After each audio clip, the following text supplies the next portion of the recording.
These are our reducing bushes, standard 1/2 inch reducing bushes. We have two different types. This is a cold formed steel bush, and this is a sand cast bush.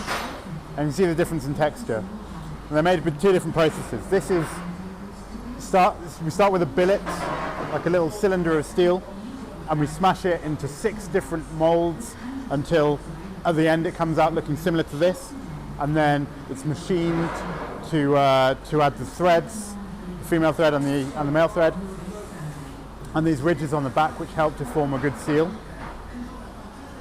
And we then put a chamfer on the leading in edge here, and that's how we make our seal on a lot of our valves.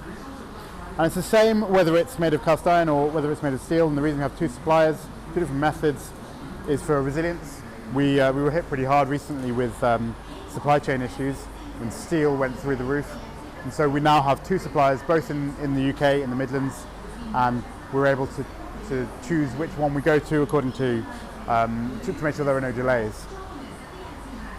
But this is my favourite. This is made of sand cast iron, and you can see that it's got a really nice surface finish, so it's smooth yet textured, which means that the finish adheres really nicely to the iron. And it's the same finish on the bush as it was on the radiator, because of course our radiator is made of cast iron as well. Whereas with the steel it's just a little different. You can see the difference between the bush and the radiator. So on all of our bushes we have a right hand and a left hand, and you can tell the difference because the right hand has a single round, whereas the left hand thread has a double round. And of course we've got our branding on there, and these are cut for us by a company in Walsall who do an amazing job. They are automotive suppliers, which means that they have all the quality accreditation that goes with that.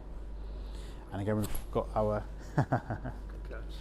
good catch. We've got our ridges on the back, which are really vital for making a good watertight seal. And that's it.